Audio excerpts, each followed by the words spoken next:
ظاہر مدینہ مبلغ دعوت اسلامی عرفان اتاری علیہ رحمۃ اللہ الباری کے سوگوار خاندان والوں، السلام علیکم ورحمۃ اللہ وبرکاتہ۔ مجھے مختلف ذرائع سے اطلاع ملی، خاص کر حاجی امین سے عرفان بھائی ساؤتھ افریقہ گئے، پھر باب المدینہ آئے، ملیریا ہو گیا، امی جان کے ساتھ مدینہ منورہ حاضر ہوئے اور مدینہ منورہ میں ان کا انتقال ہو گیا۔ انا للہ و انا الیہ راجعون۔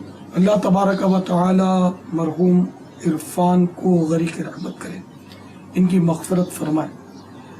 ماشاء اللہ جنت البقیع میں ان کو جگہ ملی، اللہ تعالی محبوب کے جلووں سے ان کی قبر کو آباد فرمائے، جنت الفردوس میں پیارے حبیب صلی اللہ تعالی علیہ وآلہ وسلم کا پرس نصیب فرمائے۔ ان کی امی جان کو اور سب گھر والوں کو صبر جمیل اور صبر جمیل کے بدلے اجر جزیل مرحمت فرمائے۔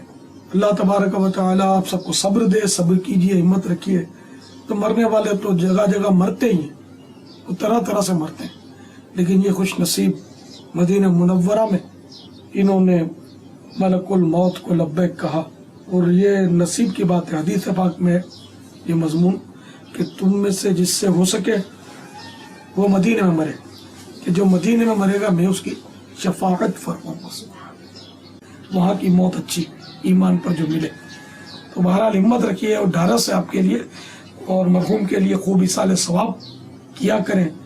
ان کے بھائی وغیرہ جو بھی ہوں ان کی خدمت میں عرض ہے کہ مرحوم عرفان کے ایصال ثواب کے لیے کم از کم 12 دن کے مدنی قافلے میں سفر کر لیں، اللہ تعالی اس کا آپ کو اجر عطا فرمائے گا۔ ہمت کیجیے، سفر کر لیجیے، ہو سکے تو ماہ رمضان مبارک میں 30 دن کا، ایک مہینے کا عالمی مدنی مرکز فیضان مدینہ میں اعتکاف بھی کر لیں، مدینہ مدینہ ہو جائے گا انشاءاللہ۔ تو ہمت رکھیے گا، اللہ تعالیٰ آپ کے عرفان بھائی کو کروٹ کروٹ جنت نصیب فرمائے، اور ان کی قبر کو جنت کا باغ بنا دے۔ باغ بقیع میں سوئے ہیں، باغ ہی باغ ہے، آقا کے جلوے جلوے انشاءاللہ انشاءاللہ انشاءاللہ۔